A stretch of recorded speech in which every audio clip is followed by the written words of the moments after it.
Welcome to the Thriver Lifestyle Podcast. I'm your host, Marianne Bacall, embodied leadership coach, holistic wellness consultant, and TEDx speaker.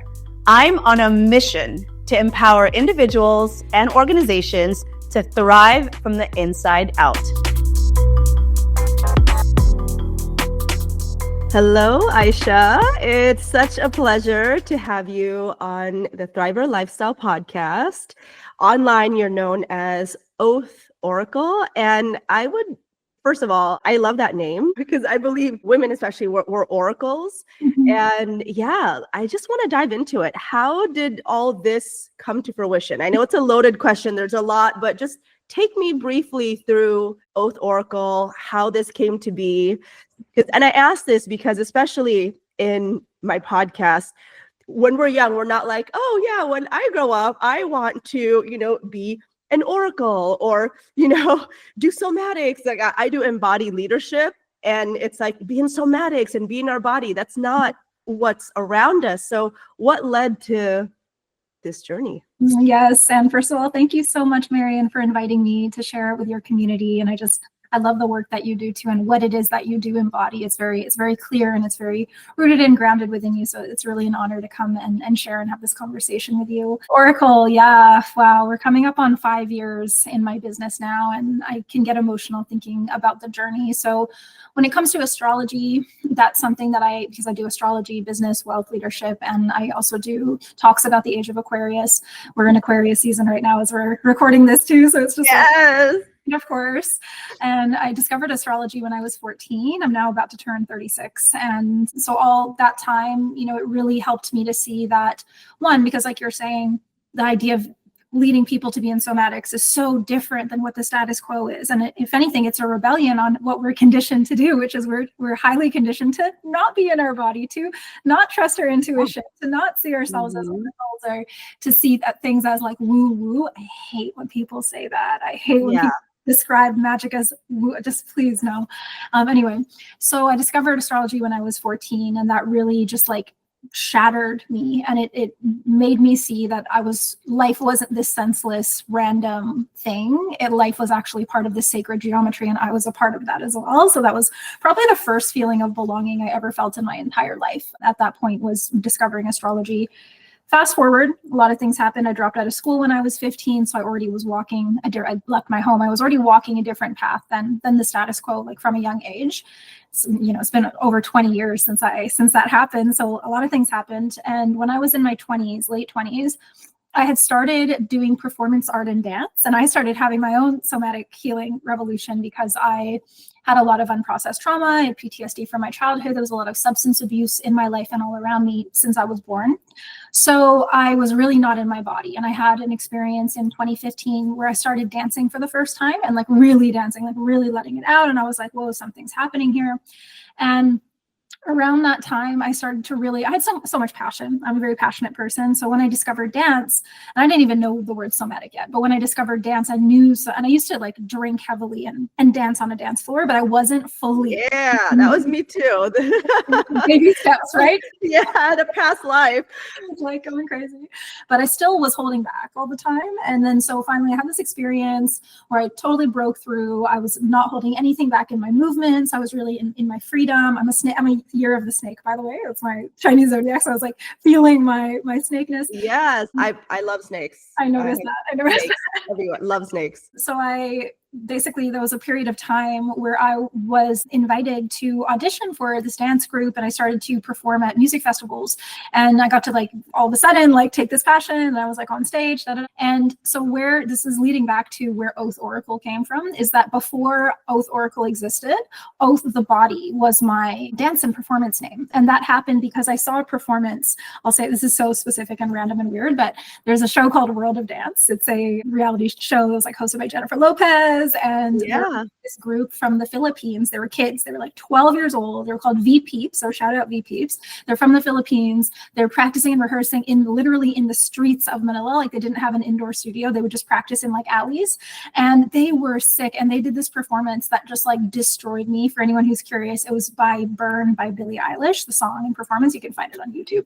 And it was so insane that it just literally broke my entire ego just shattered, and I ran to my journal, tears in my eyes, and I wrote my oath. And it's just like, no thoughts. I was just literally, it is my oath to reach my potential in this lifetime. That's what my oath was, because I was seeing these kids, their unity with each other, their devotion to what they do. Just, there was nothing nothing in their eyes except for their focus and their connection and their love for what they were doing. So that I have goosebumps like all over my chest right now, just even thinking about this. So I remember I was in my little window nook where I had a little seat in the window, like can barely see, and I'm like journaling, and I'm like, this is my oath. And so that's where oath came from. And so then a few years later, when I started my business, I didn't even think, people ask like, how did you think of that name? It's like, I didn't ever think of it. It just always was. It just was what it was. And I like to give people that advice when they're thinking about their own business names. Is like, they're trying to think what will be the most ideal. It's not what will be the most ideal. It's what is meant to be. It's like, open yourself to receive what is meant to be. What feels like, what resonates with you? Like when I had my business name, it just like, it felt like what it needed to be. Exactly. Yeah. That business already, like, it has a soul of its own, right? So it's not that we need to think of the perfect name. It's we need to discover what that soul is and reveal what that soul is. So then when it came to Oath Oracle, and bringing it in with astrology, it was really about the oath that I believe we all make before we incarnated in this life, which is to self-actualize. And our oath has to do with our purpose. Of course, I teach business, so sometimes it's from that angle, but our oath that we made is a lot more than a business. Our oath that we made is about self-actualization. It's about being part of the rising wave of why we all incarnated at this time for a reason. It's the oaths that we've made to our lineage. It's the oath to really just reach our potential, not in the super capitalistic colonial way of like produce, always be better, but in a deepening kind of way, in the organic way of like, you know, humanity has a long way to go until we're really actualized and fulfilled in our potential as individuals and as a collective. So that's really what Oath has been about. And even as my business has transformed, my goals have transformed, the Oath has remained the same. I love it. There's so much that I want to unpack. First of all, I'm Filipino. So when you talk about Filipinos dancing, I mean, this was for my ancestors. Wow. You know? So, and snakes actually, and I have a snake tattooed, and there's a lot of snake symbolism. Snakes in Filipino pre-colonial, like indigenous belief, is like ancestor protection and guidance. So to me, I've always had a fascination for snakes. It's big in our culture. And it's always been sacred. So, and I had like a memory when I was, I think like 2, 3, because I lived in the Philippines until I was 5. And I lived on an island. We were by this like water, and there was like lots of snakes at that time. That a snake came into the house, and I was trying to play with it. And I remember my aunt like, "What are you doing?" But like, I've always just had that connection. So one, I think dance in our culture, one thing I love about Filipinos in the Philippines is that they can be in poverty, but they'll still find a reason to dance and sing. And I think that's something so powerful, because it's somatic. Like I see some of the happiest people in what people would think, oh, they're so poor, but they actually are rich in life because they do a lot of like dance. So I love that. Yeah. Amazing. Filipino, and that was from V Peeps. You need to check out V Peeps. And you know, when I saw your behind the scenes videos of exactly what you're saying, like them practicing and rehearsing in literally alleyways outside in the sun, kind of like we see also like the children in Gaza doing, right? They just find a place to dance, and they're just dancing. But then the level that they brought it, the world-class level on World of Dance, getting like 10 out of 10, like I'll start crying right now. That showed me, like, it kind of woke me up from a little bit of my own excuses. You know what I mean? I'm like, yo, like, what is really stopping me? It's only my own self. And yeah, so powerful with the snakes and like the Filipino and like the indigenous. Wow, that's really, really powerful. Yeah, there is so much power in the body. You know, I look back, you talked a lot about like dance and moving. I had addiction and substances in my life, you know, because I didn't want to address trauma. But one of the things in hindsight, I'm like, oh, one of the things that saved me is I started raving and dancing when I was 14. And that was like my escape. And I didn't know. I was like, there's just something about dancing and like just, and now in hindsight, I'm like, oh yeah, like I was going through trauma and I was alchemizing it through that dance. That's why I loved it so much. And it's just, it's so beautiful. And I think the world is ready to embrace that again, because it's always been in our body, in our blood, in our history, you know, to move our bodies, to dance, to stomp, to like be with the earth. Like And most people feel disconnected or stuck because they're not moving. You know, they want to, but they're like, oh, what are people going to say? They're just too worried about like other things. But yeah, there's so much wisdom in it. Every single culture in the world, in every place, without communicating, dance is to be human. And I personally feel that because it has to do with the flow through our energy centers and our chakras, that when we get our heart chakra all fucked and shattered from whatever intergenerational trauma and other things, and we're disconnected from our lower chakras, we actually become a lot more easy to manipulate and control. So it is such an important thing. Like the most powerful person, the most powerful people that you'll come across are the ones that are deeply in their body. And I spent most of my life not being in my body, being the stars, studying the cosmos, being in my imagination, being very much in my logic and my mind. And it's only really in the last years since I started dancing in 2015. So it's kind of like a nice like 10-year cycle that we're at now, where that was when I broke through into my lower body and into my lower chakras. And I think that's actually completely vital for self-actualizing. I don't think it's possible actually to actualize without coming down to those levels, which is obviously, and I know you I'm sure you know and teach this, where it's like, we are taught that spiritual ascension has to do with ascending away from the body and transcending, right? But actually, especially for women, also for all people, because our culture and society kind of shatters our root chakra, damages our root chakras, so we're not in our body, so we're more vacant, so we can be controlled and manipulated. It's that actually the path of descension and coming back to the earth and our bodies is so important. And even as an astrologer, it's like, here I am studying the farthest reaches and archetypes and universal energies, but the point of it is to bring that down here. The point of it is not to leave here and go colonize Mars. The point of it is actually to bring those energies and seed them into the earth. And that's, to me, the whole pathway of bringing heaven to earth.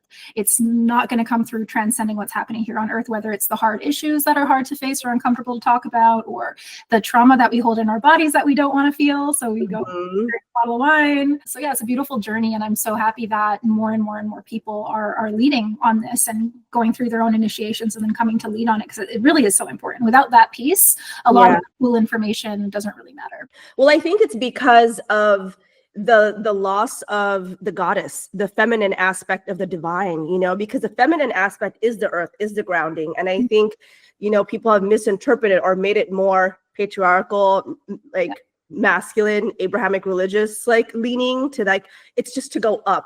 And it's like this hierarchical level, when it's actually, it's a spiral that goes up and down, and that we need both. And I think with this goddess rebirth, the remembrance of divine feminine, of the goddess, is that we need to bring it down into our bodies. Because when I started my spiritual journey, even though it's been a long time, like my big awakening is I OD'd and had a near-death experience. I went the path where a lot of spiritual mainstream teachers were still male. So they're like, sit in silence, go up, right? And I did that. I mean, I got certified in pranayama, meditation, sit, and it didn't feel complete to me. Something still felt missing. It wasn't until I started really like diving deeper into somatics, the body, sensuality, sacred sensuality, that I was like, oh, this is what lands for me, and like my body's just been pulling me like, no, like there's so much wisdom here, like rooted in this, that, and I think I am seeing it now. People are like, yeah, it's not just this. It's like, take all this and ground it, like embody it, let it just float around, and I think the future really is embodied leaders, not the ones that just think it, right, and say it, but like, are they actually bringing it down into their own bodies? Because we are already a chronically dissociated culture population. When we're disembodied and we're dissociated, there's no way to truly be in alignment from that space. Because if we're truly embodied and truly feeling the realm of sensations that is within us and the subtle energies, we will not take action that is harmful to ourselves or others. Because we're feeling what that would feel like to do that. And the way that people can do a lot of harm, like world leaders and military, is because of the intense and extreme dissociation, which is causing splits and fragmentation. So it's the opposite of wholeness, right? And I love God, I love the masculine, but the thing is that the absence of the feminine is hurting everyone. The absence of the feminine and the Holy Trinity is hurting everyone. If we want to know how we treat the feminine, it's not what people say in the comment sections and people talking about woke and left and right. We just have to look at how we treat our Mother Earth, because that's how we treat women. That's how we treat the feminine within ourselves, no matter what is our gender. That's how we treat our bodies. And even like the concept of mind over matter, matter comes from the Latin for mother, which is mater. Mm-hmm. Our body is of the earth, which is inherently feminine as well. Yeah. Astrological elements, it's earth and water that are the feminine archetypes, and fire and air are the masculine ones. If all we have fire and air, that's hell. That's literally hell. It's just like tornadoes of fire everywhere. So it's I wish that people didn't, and I know that the change is happening, but that people didn't see talking about the goddess as meaning we don't respect the Holy Father, or means all men are bad.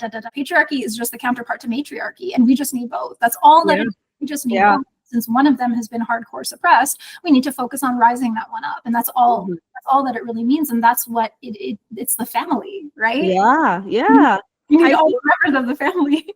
I think that's the people have. What I've noticed that people have been so extreme. It's this or that. It's like, no, it's it's the combination. It's the alchemy of both. It's the nuances, the gray area, instead of like this or that. And I'd love to dive even deeper into, you're talking about Age of Aquarius, the astrology for this year, because I follow both, but especially like Chinese astrology, Year of the Snake.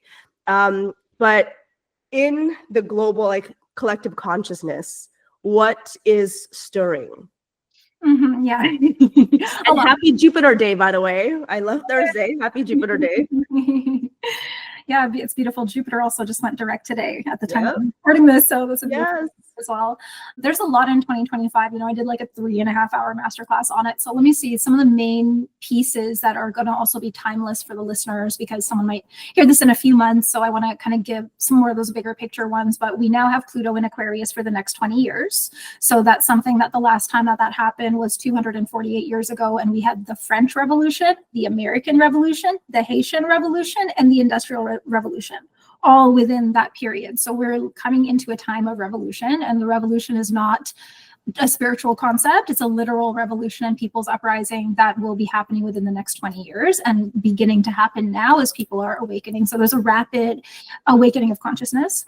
Another big, huge theme of 2025 is that the North Node is in Pisces. So the nodes are the North Node of destiny and the South Node of past life karma. They activate an axis. So they're always exactly opposite one another. So they're always activating an axis of 2 signs. So there's 6 different pairings in the 12 sign zodiac.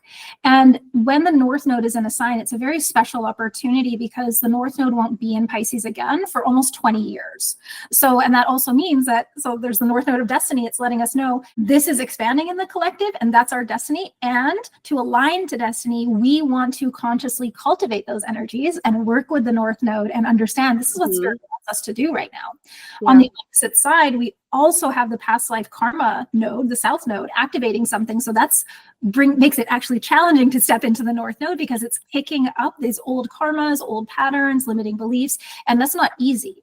And this is something that lasts for 18 months. So this is like the entire 2025 and beyond. This is something that lasts for 18 months. And it won't happen again in this way for 19.6 years. So what this is saying, that the energies that are at play is in the South Node, we have Virgo. So Virgo is a sign that is interesting. It's of the body, it's of the material, it's a sign of health, it's a sign of wellness. But when the South Node is in a sign, any sign, so I'm going to say these shadows, it's not because this is just Virgo energy is bad, it's because it's this clearing sweep that is actually serving us so much, and it goes through all the 12 signs. And so what it's bringing up is nitpicking, perfectionism, kind of like orthorexia, like eating like obsessively healthy, following all these rules to the point that it's kind of like oppressive to ourselves, being very self-denying, overgiving, being overly of service to others in a way that makes us a martyr, judging others and ourselves, constantly nitpicking, oh, I could have done this better, I could have done this better.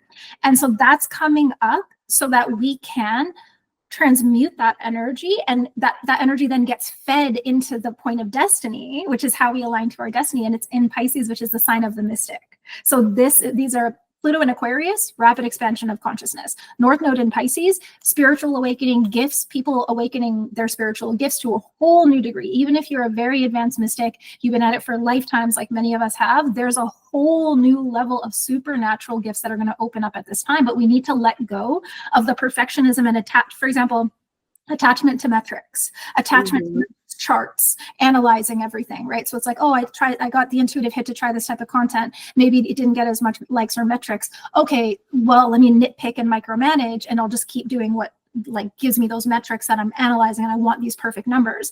Where the North Node in Pisces, so South Node in Virgo is like perfectionism, which is also constantly seeing everything as imperfect, right? Because you're constantly seeing what could be better. It's like the glass is half empty.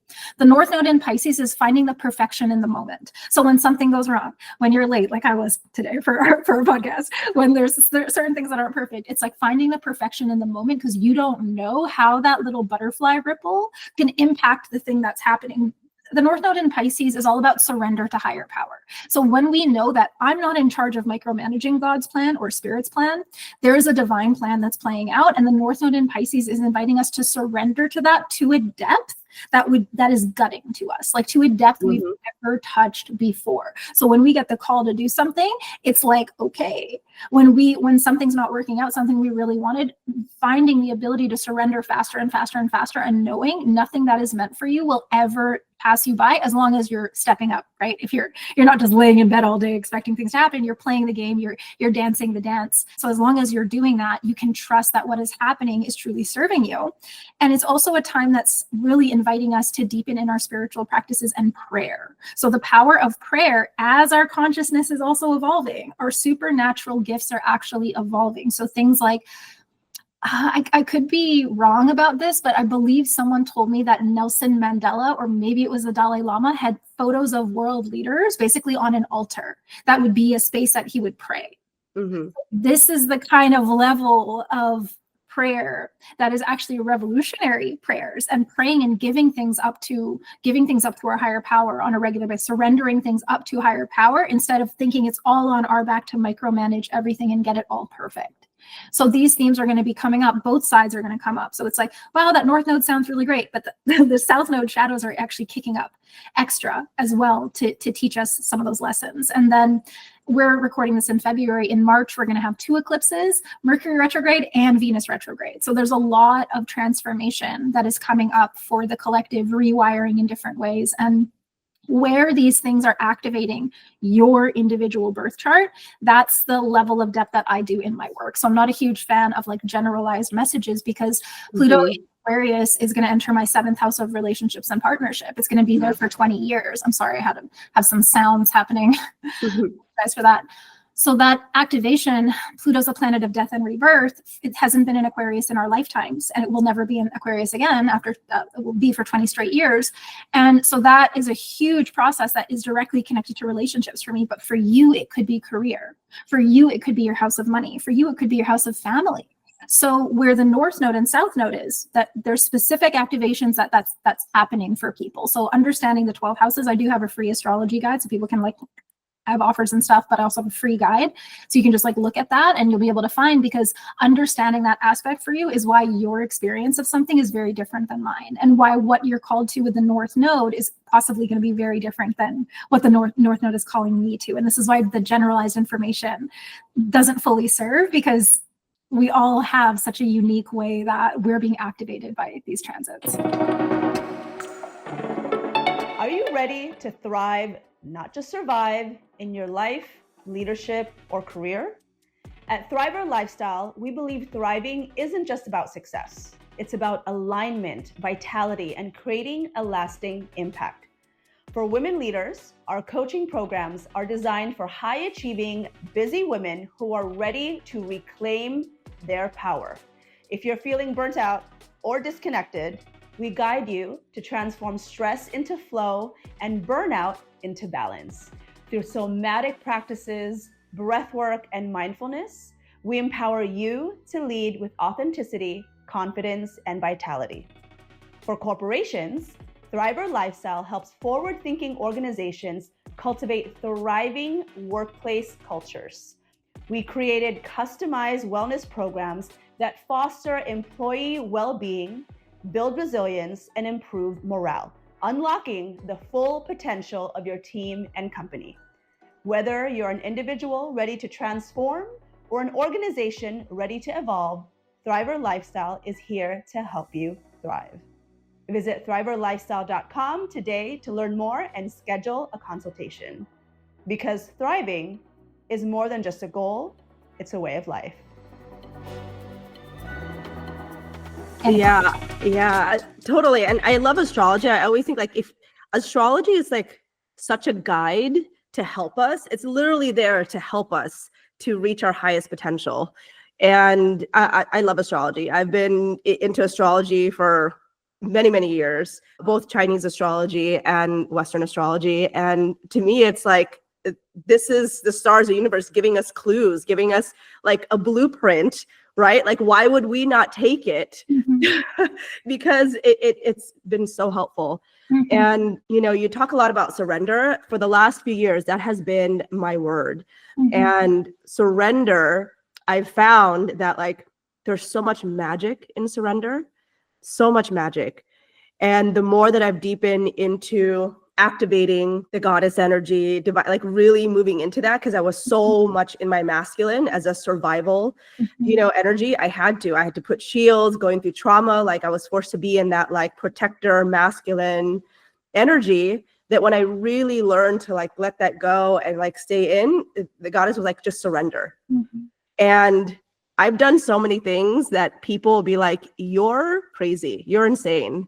But my intuition has been like, just do it. And I have, and there's just been so much magic, you know, that's happened. And I tell people like, your head will always like try to make these things, but like when you actually listen to your intuition, your heart, the magic unfolds. Mm-hmm. Like I have so much evidence now, and I tell my clients, my community, get the evidence, like lean into it a little bit, and then think of that evidence. Like, oh, when I leaned into surrender and to my intuition, this happened.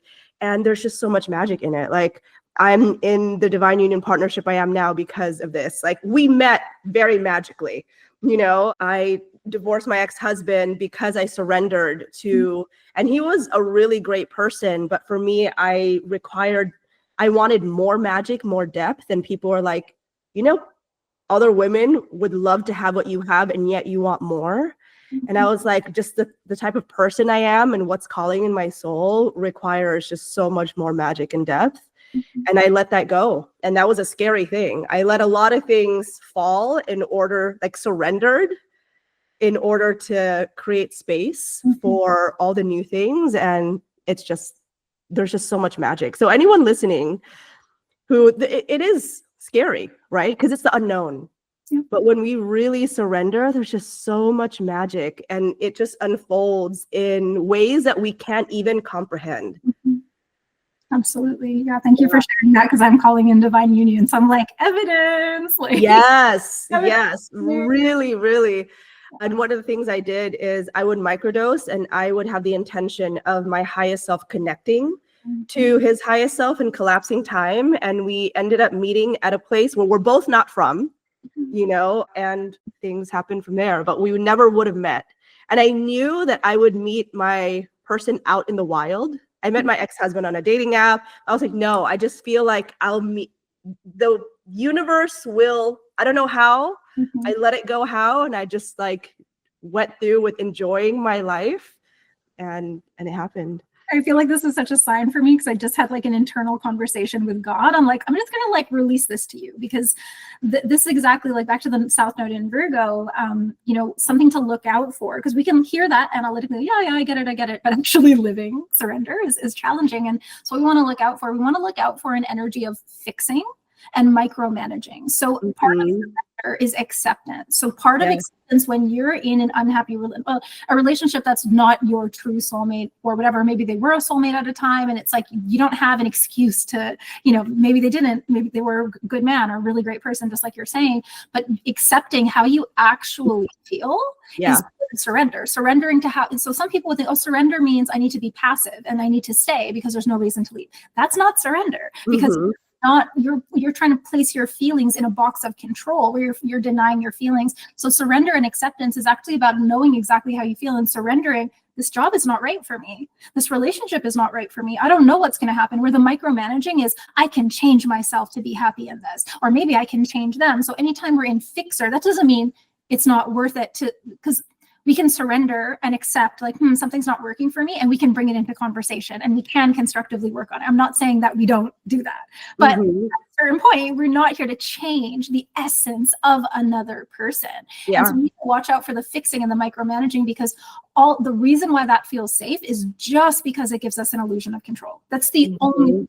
The safest posturing is actually surrendering into life and your higher self, because your higher self knows what the fuck is up. They know where you should go. They know what you should do. But we're so busy and hectic in our mental body, analyzing and adding and future pacing, all this, looking at the past, ruminating, trying to prevent hurt, that we're not living in the present moment. And so this is really important for everyone during this time. And this is all throughout 2025 until I believe the date that it shifts, the node shift into Aquarius and Leo is this 26th of July, 2026. So that will be, it will be right up until then that these nodes, and it's going to come up in different ways. And depending on the houses that those are in your chart, that's going to have certain instructions for you that house won't be activated by the nodes like that again for 20 years. We might not even alive for the next time. So it's a really special opportunity to really pay attention to. And when someone told me a joke, if you want to make God laugh, tell him your plans for life. Yep, I've heard that. And what's the crazy part when I look back is that I used to, I was such a great master manifester, right? I was like, okay, this is my goal. This is what I get. And I got it. And when I did, I'm like, it's still not what I truly wanted, because I had so much control over it.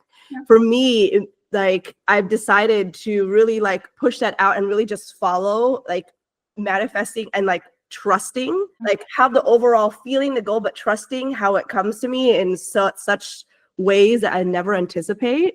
That, and the universe just always surprises me with even better, more than I could have ever imagined. And I'm like, see you. Thanks for the exactly. You know, manifest, but manifesting is in many ways has a lot of inherent masculinity to it. It's choosing, it's this, and I think it's really great. I think it's part of the spiral of awakening to learn that you can manifest things. But the thing is, your human self and ego don't fully know what is truly right for you. So something you actually can manifest is, I want to manifest exactly what the highest plan is for me. I want to manifest the thing that feels so right. I want to manifest feeling so on purpose and so on path and just so right, because I've also, as a business coach, I coach on business and money, and I've manifested, 6-figure months and things like that, and launches and this amount of number of people in programs. And at a certain point, I wasn't feeling as fulfilled as you think you're going to feel, right? You think you're going to feel this totally different when you hit this certain number. And then I realized that yes, I can create the results that I want. And it's great for us to recognize that, but there's also a balance of it. And it comes back to the balance of the masculine and the feminine, because if you can be developing also your feminine, which is just attracting and receiving and knowing you're attracting the things that are correct for you. You don't need to stress about it's this, he's this height, he has this job, like this, having these lists. Virgo South Node is very list energy. You gotta have this and this and this and this and this and this. And also I need to be this and this and this and this. And in order to be blank, love myself, be worthy, start my business, follow my dreams, leave a situation, whatever. So this is the time to throw away all the lists. But we can still use our manifestation powers, especially Pisces is a sign of emotion.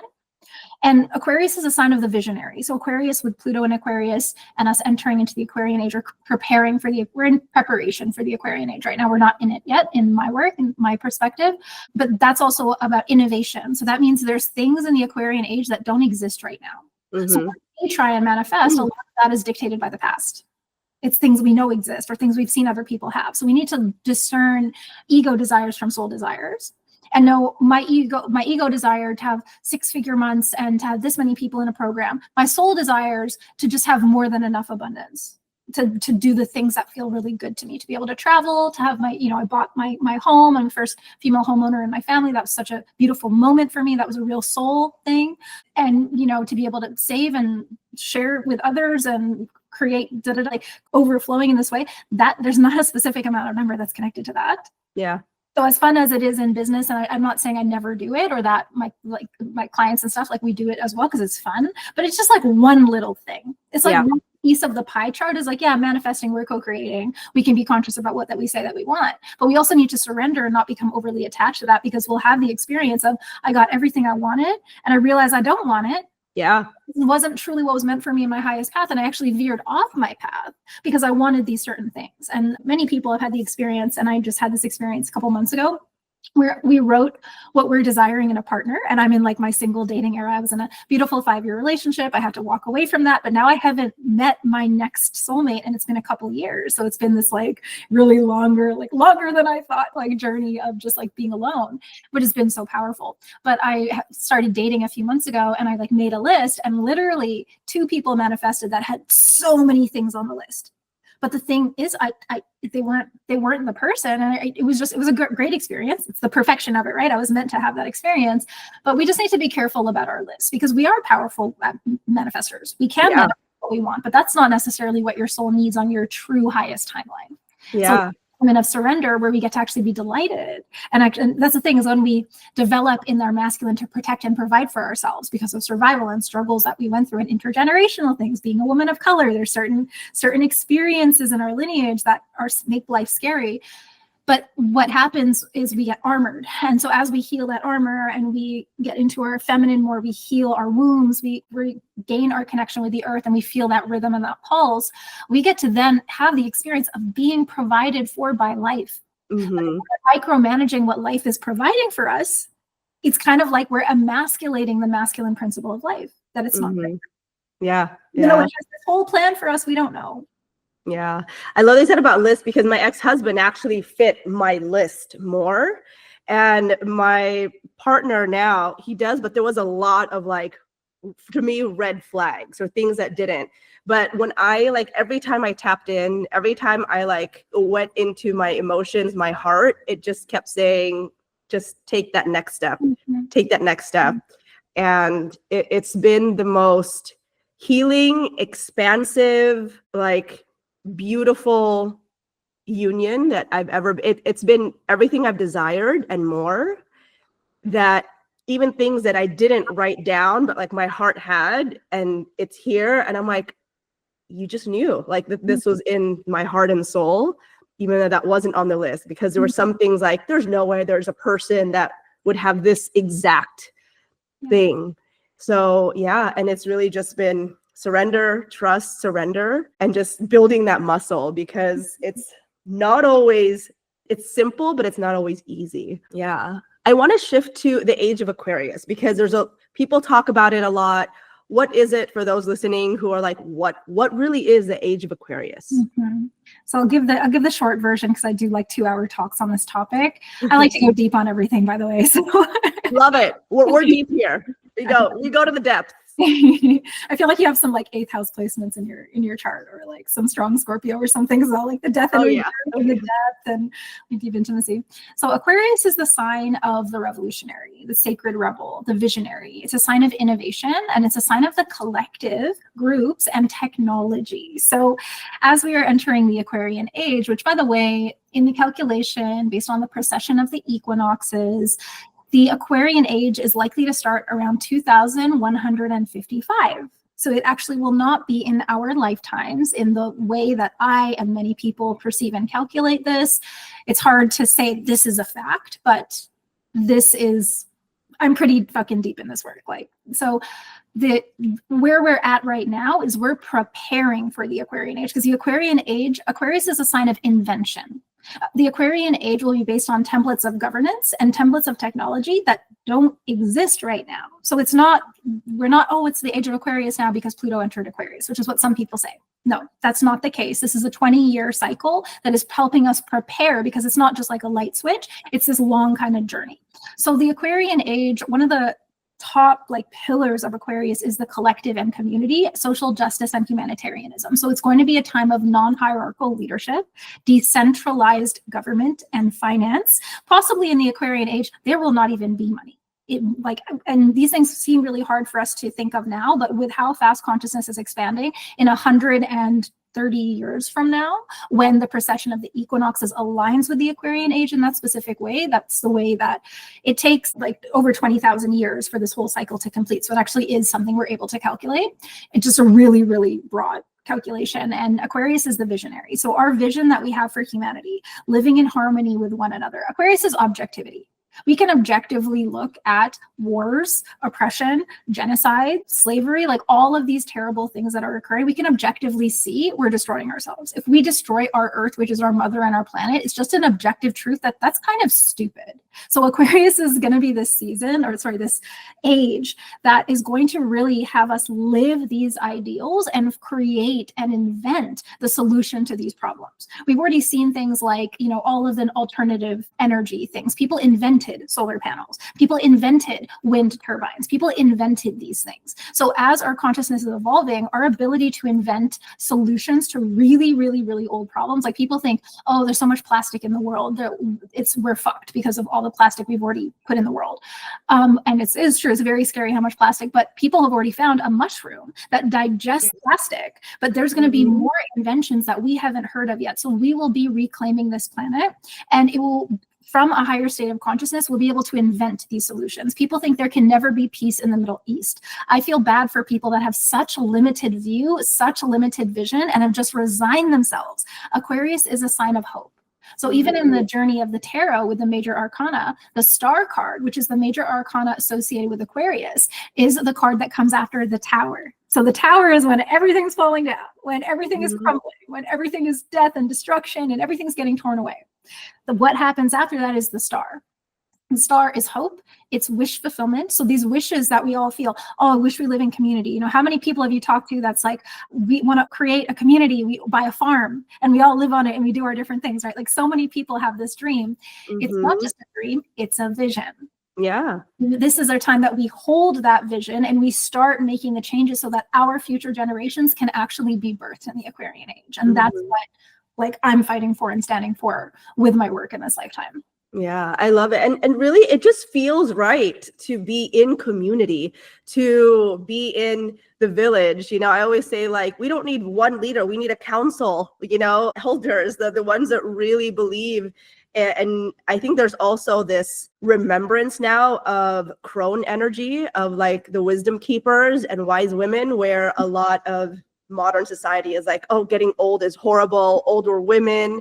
But now, and I'm really feeling this power. I turned 40 this year, and I'm like, I feel more powerful than ever. I feel like I'm just getting started. I feel like I have so much more wisdom, and I'm looking forward to this wisdom. I don't even, for me, age really is just an age, but like, yeah. And I'm around a lot of other older women in their crone energy, and they are so powerful. They are embodied, they're powerful. They go against what people think growing old. They're vibrant, they have their life force, sensual, sexual energy, they're alive. And I'm like, yeah, that's what they don't want you to know. You know, there's beauty in the maiden, the mother, and then the crone, like in these stages. And yeah, I think it's feeling it. A lot more people are being drawn to it. And I think because when we do the individual work to expand our consciousness, to raise it, it helps the collective. Yeah, absolutely. Yeah. And a lot of the, you know, as people talk about the new earth, they also talk about the ancient future.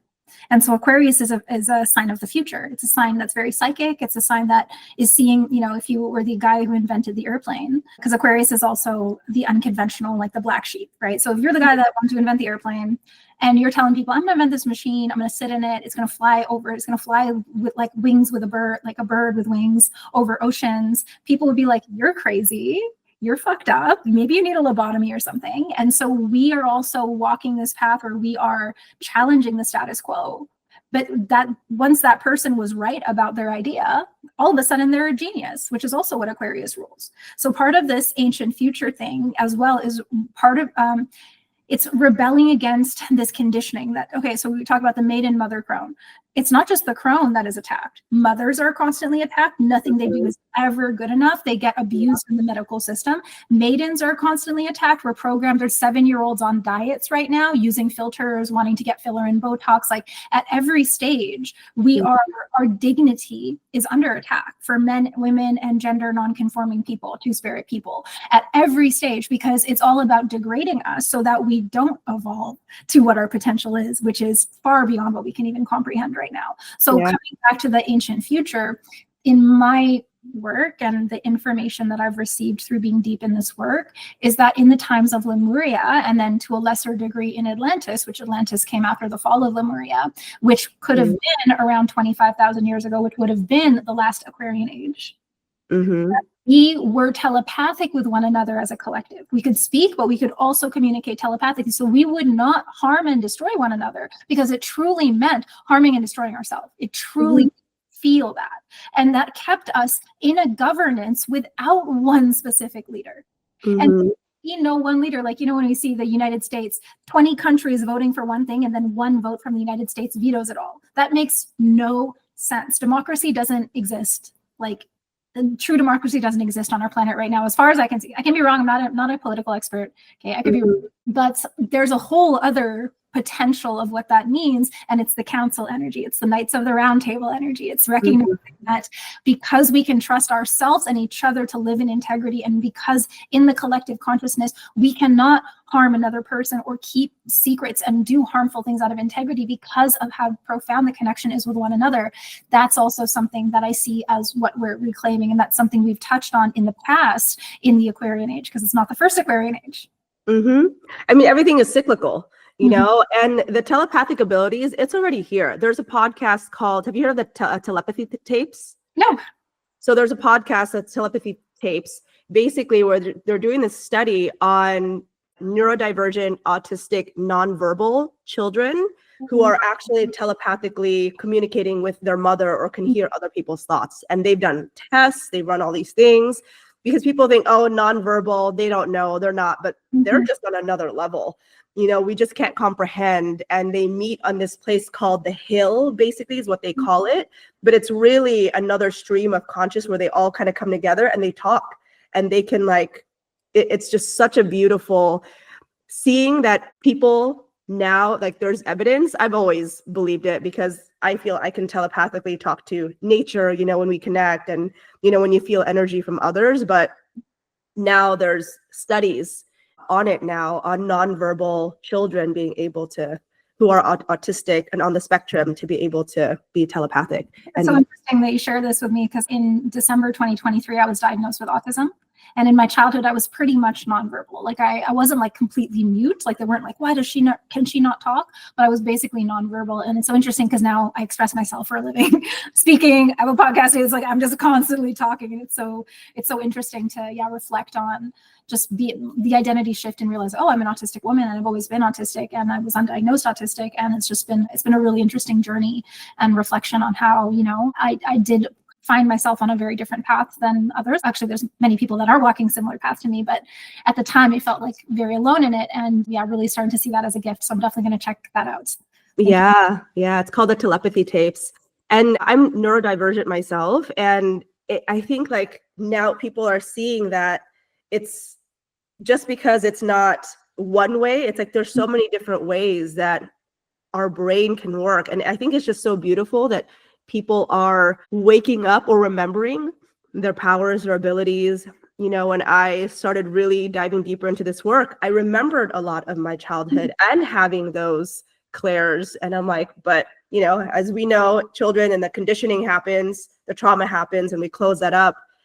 And so it's beautiful to imagine, when there are people doing the work, they become conscious parents because they're conscious people. Their children don't have to go through that same. And it's like someone told me, they did the analogy of, what is that? It's that anime, basically, the waterbender. They're like, you can teach children, instead of growing up not knowing, you can teach them their abilities young, and imagine how much more powerful they're going to be, right? Oh, it's called Avatar. And yes. And I'm watching that show for the first time right now. Like, I started it about 3-4 months ago. I think I'm on season 2 or season 3. So I'm feeling there's so much wisdom, in it. Yeah. And they talk about I love it. It's so people realize the Avatar is it's such a conscious show if you really think about it, But yeah, I'm so hopeful, to see it being expressed in our world more and more.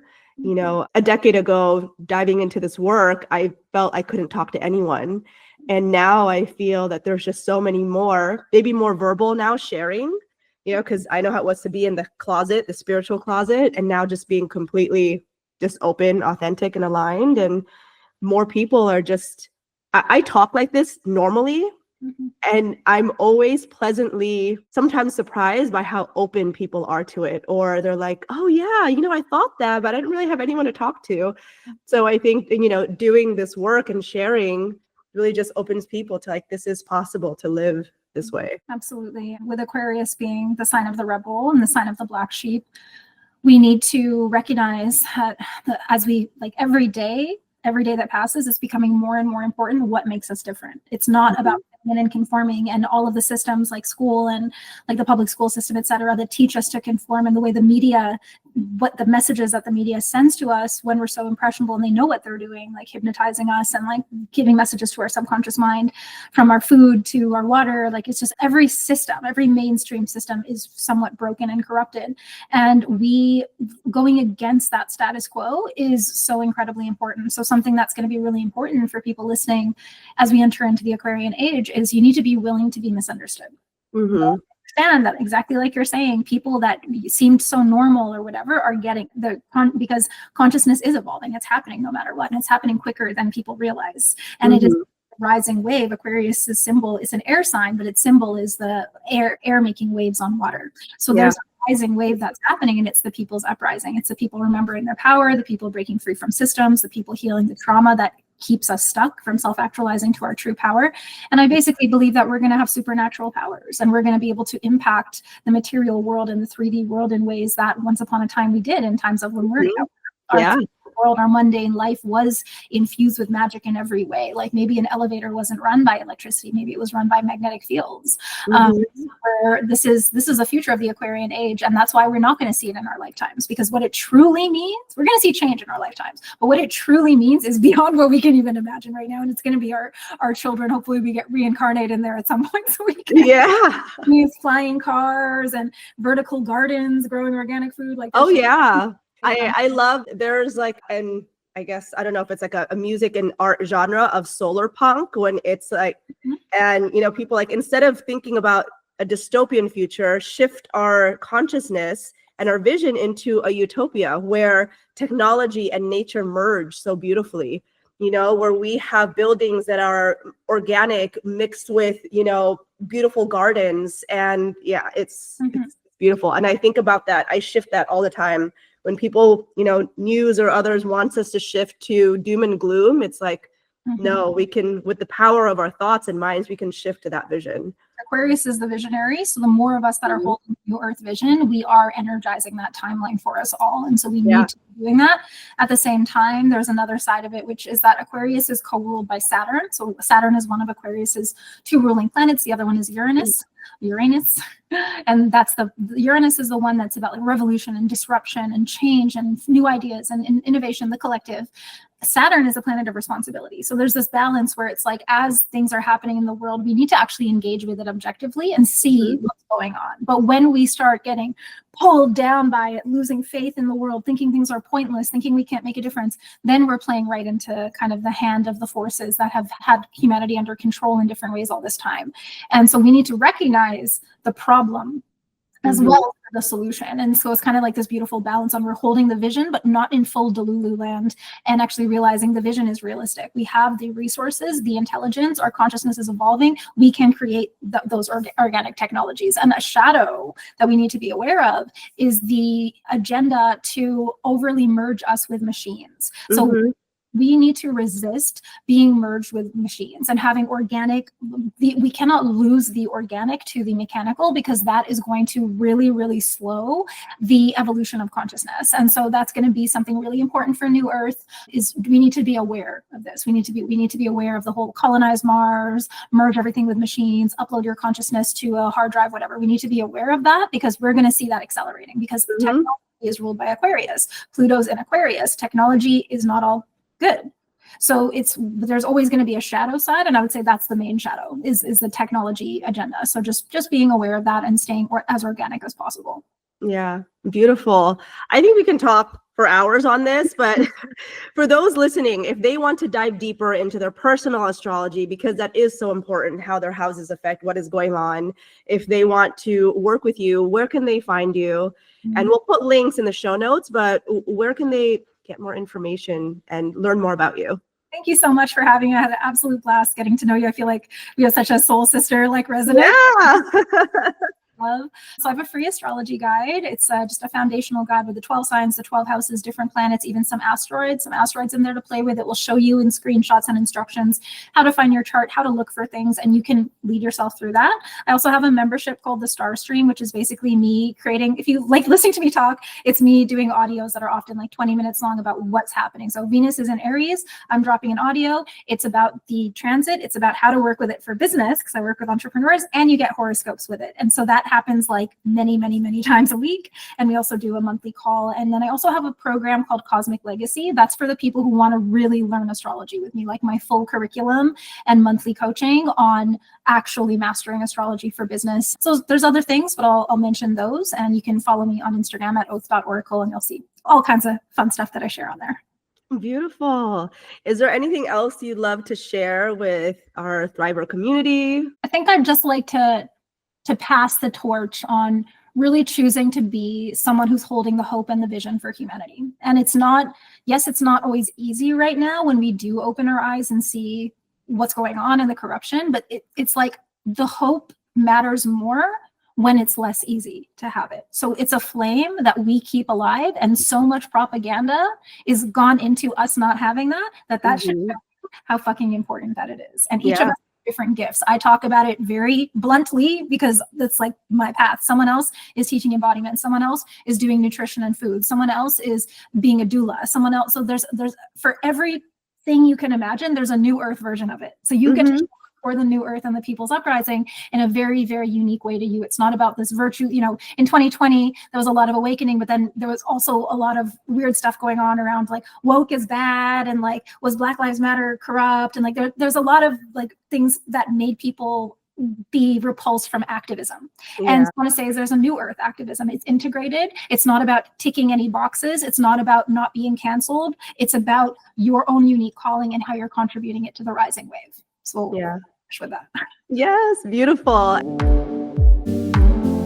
Sisters, are you ready to reclaim your wild, sacred, feminine power?